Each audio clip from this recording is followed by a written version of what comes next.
भारतीय किसान यूनियन के कार्यकर्ताओं ने ब्लॉक भरो आंदोलन चलाया, जिसमें किसानों ने जनपद के ब्लॉकों में एकत्रित होकर आवारा पशुओं को पकड़कर ब्लॉक में बंद कर दिया। किसानों का कहना है कि आवारा पशुओं पर सरकार लगाम लगाने में नाकाम साबित हो रही है, जिसको लेकर आंदोलन चलाया जा रहा है। सरकार के द्वारा डीएम और कमिश्नर को आदेश दिया गया था, माननीय मुख्यमंत्री के द्वारा और माननीय मुख्य सचिव के द्वारा, कि 1 अप्रैल से पहले आवारा पशु सभी पशु स्थलों में पहुंच जाने चाहिए, परंतु नाकारा प्रशासन के द्वारा ऐसा नहीं किया गया। मजबूर होकर के भारतीय किसान यूनियन के सिपाहियों के द्वारा आज आवारा पशुओं को ब्लॉक घेरो अभियान में इनको घेर के ब्लॉक में बंद किया गया है, क्योंकि इन आवारा पशुओं के द्वारा अनगिनत किसानों की जान जा चुकी है। कई सालों से आवारा पशुओं से लोग परेशान हैं। जितनी भी फसल होती है, ईखों की, मूंजी की और गेहूं की, ये सारी फसल उजड़ रही है। और अब तो ये इनसे मौतें भी हो रही हैं, एक्सीडेंट हो रहे हैं, खेत में इनको भगाते हैं तो ये सींग मार देती हैं, लोगों के पेट जो फट गए हैं। तो सरकार ने ये कहा था कि 1 अप्रैल से पहले हम सभी आवारा पशुओं को गौस्थल पे बांध देंगे। गर्मी के आते ही जगह जगह आग लगने की घटनाएं अब आम हो गई हैं। खबर बाराबंकी से है, जहां राम स्नेही घाट क्षेत्र के टडिया मजरे महुलारा गांव में आग लगने से 10 बीघे गेहूं की फसल खाक हो गई। भीषण आग की खबर मिलते ही स्थानीय लोग खेत पहुंचकर आग बुझाने की कोशिश कर रहे हैं और वहीं मौके पर फायर ब्रिगेड की टीम और एसडीएम समेत कई अधिकारी मौके पर पहुंचे हैं।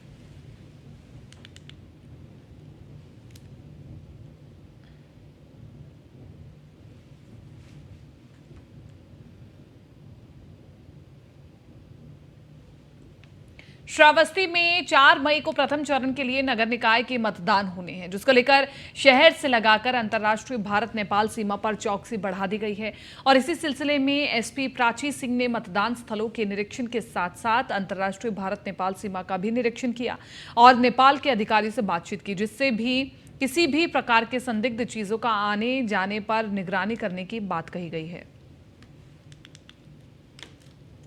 आगामी निकाय चुनाव के अंतर्गत हम लोगों ने अपनी जो पेट्रोलिंग है वो बढ़ा दी है और इसके साथ साथ हम लोगों ने आज एक स्पेशल मीटिंग कॉल की थी, जिसमें नेपाल पुलिस के द्वारा और एसएसबी के द्वारा भी प्रतिभाग किया गया था। हमारे दोनों थाने जो है मल्लीपुर और सिरसिया, जो बॉर्डर के थाने लगते हैं, उन सब के साथ हम लोगों ने आज कोऑर्डिनेशन मीटिंग की है और हम लोगों ने ये अंडरस्टैंडिंग लाई है कि जो भी हमारे यहाँ जो भरथा बीओपी है, जो हमारे यहाँ से मूवमेंट जहाँ से होता है नेपाली और इंडियन सिटीजन्स के बीच में, वहाँ पे जो चेकिंग फ्रिस्किंग है वो बढ़ाई जाएगी, जैसे भी किसी भी प्रकार का illicit arms, weapon, illicit liquor जो है हमारे बॉर्डर में प्रवेश ना हो पाए। इसके लिए उन लोगों ने पूरा आश्वासन दिया है कि वो हमारी मदद। झांसी के मोड़ तहसील में उस समय हड़कंप मच गया, जहां तहसील में नामांकन के दौरान अचानक परिसर में खड़ी एक बाइक में आग लग गई। इससे पहले कोई कुछ समझ पाता, बाइक में आग तेजी से बढ़ने लगी, लेकिन इससे पहले कोई कुछ समझ पाता, बाइक में लगी आग को देखकर लोगों में हड़कंप मच गया। फिलहाल बाहर खड़ी दमकल विभाग की गाड़ी को बुलाया गया। आनन फानन में मौके पर पहुंची दमकल विभाग की गाड़ी ने कड़ी मशक्कत के बाद जलती बाइक की आग पर काबू पाया।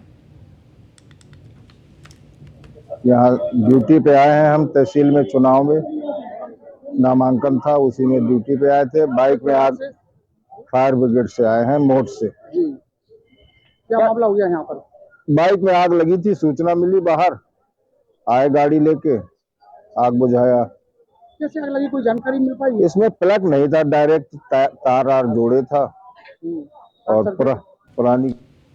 मुजफ्फरनगर के पुरकाजी नगर पंचायत से पूर्व पंचायत अध्यक्ष जाहिर फारूकी ने निर्दलीय नॉमिनेशन किया। बताया जा रहा है कि जाहिर फारूकी ने पुरकाजी क्षेत्र में ऐतिहासिक काम किए हैं, जिसकी वजह से आसपास के जनपदों में भी उनकी तारीफ होती है। और जाहिर फारूकी ने कहा है कि हमारा पिछला कार्यकाल हिंदू मुस्लिम भाईचारा बढ़ाने, देशभक्ति के काम को आगे बढ़ाने और विकास कार्यों को देखना है। कार्यकाल मेरा पूरी तरह से हिंदू मुस्लिम भाईचारा, विकास कार्य और देशभक्ति के कार्यक्रमों को आगे बढ़ाना था। इस बार भी मेरा यही एजेंडा है कि पुरकाजी की आवाम एक दूसरे से प्यार करे, थोड़ा बहुत भी नफरत हो वो ख़त्म हो। पुरकाजी के अंदर कावड़ यात्रा, हिंदू मुस्लिम भाईचारे के कार्यक्रम, देशभक्ति के सभी कार्यक्रम और विकास कार्य जो पहले हुए हैं और होने चाहिए थे, अभी रुक गए हैं, वो और तेज़ गति से होने चाहिए। बहुत सी चीज़ें ऐसी हैं जिन्हें मैं पूरा प्रयास करके भी नहीं कर पाया, उन्हें करने का भरपूर प्रयास। मुजफ्फरनगर की रतनपुरी पुलिस को बड़ी सफलता मिली है। मौत का सामान बनाने वाली फैक्ट्री का भंडाफोड़ किया गया। एसपी अतुल श्रीवास्तव के नेतृत्व में टीम के हाथ बड़ी सफलता लगी है। 8 बने अधबने तमंचे, 3 बंदूक, 200 से ज्यादा खोखे कारतूस बरामद किए गए हैं। तो बड़ी खबर आपको बता रहे हैं, एसपी अतुल श्रीवास्तव के नेतृत्व में टीम के हाथ लगी बड़ी सफलता। 8 अधबने तमंचे, 3 बंदूक, 200 से ज्यादा खोखे कारतूस बरामद किए गए हैं। मुजफ्फरनगर की रतनपुरी पुलिस को ये बड़ी सफलता हासिल हुई है।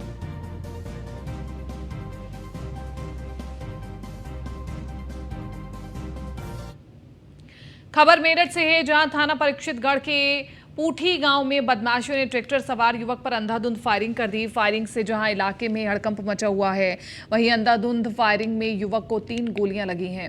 युवक को गंभीर हालत में अस्पताल में भर्ती कराया गया। बताया जा रहा है कि शख्स का खेत में पानी लगाने को लेकर विवाद हुआ था। और आपको बताते चले कि मेरठ में पिछले 2 दिनों में 5 हत्याएं हो चुकी हैं।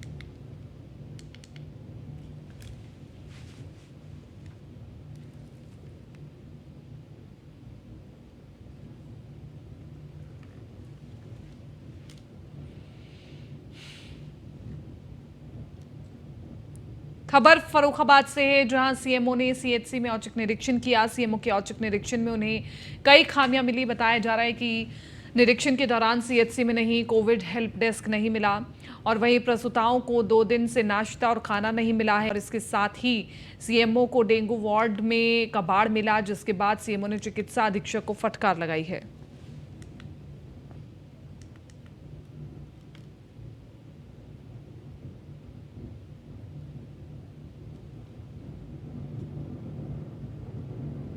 खबर आगरा से है, जहां स्वच्छ भारत मिशन पर छावनी विभाग पलीता लगा रहा है। स्थानीय लोगों ने वार्ड नंबर 4 के पार्षद और छावनी परिषद के अधिकारियों पर भ्रष्टाचार के आरोप लगाते हुए प्रदर्शन किया।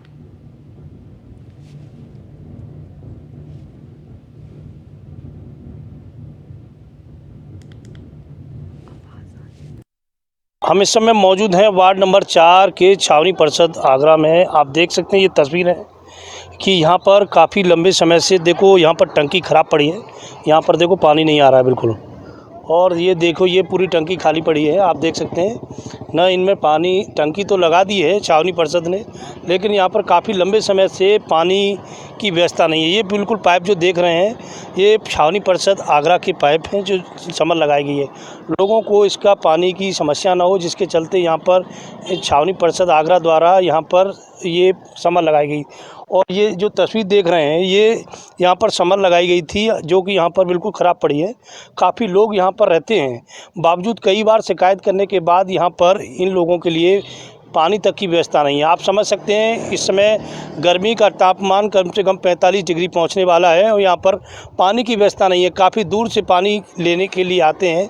यहाँ के स्थानीय लोग हैं, इनसे बातचीत करेंगे इस पानी को लेकर क्या समस्या है। नाम बता दीजिए। विनोद कुमार बघेल। विनोद जी, क्या समस्या है यहाँ पर? यहाँ पर समरसेबल बहुत समय से ख़राब है, जिसके लिए हमने शिकायत भी की मुख्य शासी अधिकारी छावनी परिषद आगरा को, जल अधिकारी को भी सूचना दी, पर अभी तक कोई भी निस्तारण नहीं हुआ है।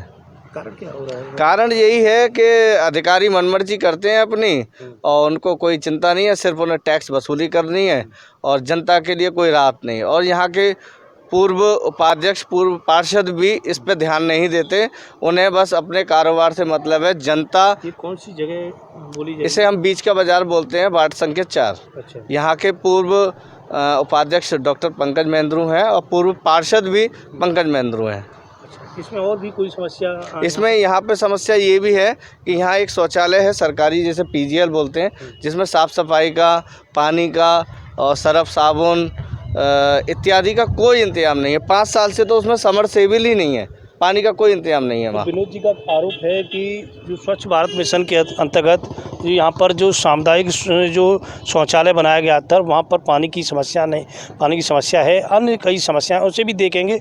देखते रहिए न्यूज़। खबर गाजीपुर से है, जहां अधिकारियों पर उत्पीड़न का आरोप लगाते हुए पीडब्ल्यूडी के ठेकेदार ने जहर खा लिया। बताया जा रहा है कि ठेकेदार का गाजीपुर और सोनभद्र में काम चल रहा था। पीड़ित श्री प्रकाश सिंह के मुताबिक अधिकारियों की ओर से भुगतान न होने से परेशान था।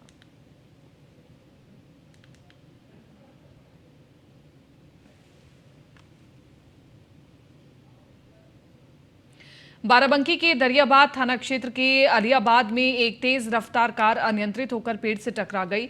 इस हादसे में कार के परखच्चे उड़ गए, वहीं कार सवार 3 सिपाही गंभीर रूप से घायल हो गए। सूचना पर पहुंची पुलिस ने तीनों घायल सिपाहियों को स्थानीय सामुदायिक स्वास्थ्य केंद्र में भर्ती कराया, जहां 2 सिपाहियों की हालत को गंभीर देखते हुए उन्हें इलाज के लिए लखनऊ ट्रॉमा सेंटर भेज दिया गया है। दोनों सिपाहियों की हालत गंभीर बताई जा रही है। आपको बता दें कि ये तीनों सिपाही जिले के अलियाबाद चौकी पर तैनात थे। इनकी ड्यूटी टिकैत नगर थाने पर लगी थी।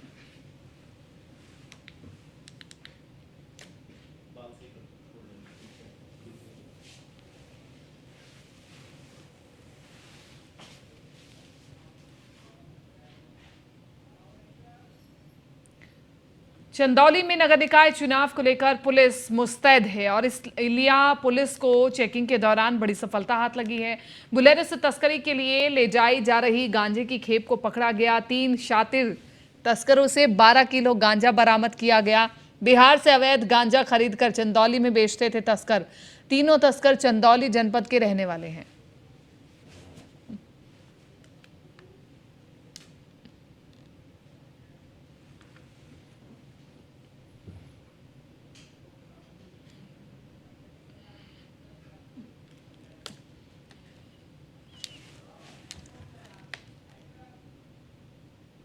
हापुड़ के थाना गढ़मुक्तेश्वर पुलिस ने चेकिंग के दौरान 7 अवैध हथियार तस्करों को गिरफ्तार किया है। गिरफ्तार लोगों के पास से पुलिस ने 10 अवैध पिस्टल, 3 अवैध रिवॉल्वर, 2 अवैध पोनिये, 5 अवैध तमंचे सहित 20 जिंदा कारतूस भी बरामद किए हैं। पकड़े गए 7 ही आरोपी मेरठ के लिसाड़ी थाना क्षेत्र के रहने वाले हैं। पूरी सूचना को हमारे थाना गढ़मुक्तेश्वर टीम ने डेवलप किया और इस पूरी सूचना को पुख्ता रूप से डेवलप करने के बाद ये कार्रवाई की गई है, जिसमें हमारे पास 10 अवैध पिस्टल बरामद हुई हैं .32 बोर की, 4 मैगजीन बरामद हुई हैं, 3 अवैध रूप से निर्मित रिवॉल्वर बरामद हुई है, 5 अवैध रूप से निर्मित तमंचे, 2 अवैध पौनियाँ तथा 25 लाइव राउंड्स 25 जिंदा कारतूस बरामद हुए हैं। ये सभी जो गिरफ्तार अभियुक्त हैं ये जनपद मेरठ के रहने वाले हैं, नए उम्र के लड़के हैं और मेरठ के 2-3 बड़े सप्लायर जो इनको पिस्टल दिया करते थे और ये बिचौलिए का काम किया करते थे और आगे जाकर के लोगों को सप्लाई किया करते थे। उन्होंने पूछताछ में ये बताया है कि ये जो पिस्टल है लगभग 40 से 45 हज़ार रुपये में बेचा करते थे, रिवॉल्वर को 20 से 30 हज़ार रुपये में और पोनिया जो है वो 8 से 10 हज़ार रुपये में बेचा करते थे। ये सभी लोग डिमांड एंड सप्लाई के कंसेप्ट पे काम किया करते थे। जिसकी डिमांड जहाँ से रेज होती थी वहाँ इनको ये सप्लाई किया करते थे। और पहले भी इसमें जो एक अभियुक्त है वो इतना शातिर है कि एक मर्डर के केस में भी जेल जा चुका है। और ख़ास बात ये है कि इसमें हमारे यहाँ थाना कोतवाली नगर में एक घटना हुई थी, एक व्यापारी के यहाँ दूध का घटना हुई थी। उसमें एक अभियुक्त जो इनमें गिरफ्तार हुआ है वह शहजाद उस बंटी, जो उसमें बांधछेद चल रहा था, जो 15,000 रुपये का इनामी था, वह भी इन पूरे गैंग का सदस्य रहा है और उसको भी हमने अरेस्ट किया हुआ। तो ये बहुत अच्छा एक थाना गढ़मुक्तेश्वर पुलिस ने काम किया है जो अवैध रूप से। सर, जिस तरीके से ये हथियार बरामद हुए हैं, क्या इनका इस्तेमाल आगामी जो नगर पालिका के चुनाव होने वाले हैं उसमें भी होना था? देखिए, आगामी नगर निकाय के जो चुनाव होने उसको दृष्टिगत रखते हुए हम लोग लगातार विजिलेंस रखे हुए थे। फिलहाल इस बुलेटिन में मेरे साथ इतना ही। दीजिए इजाजत। नमस्कार।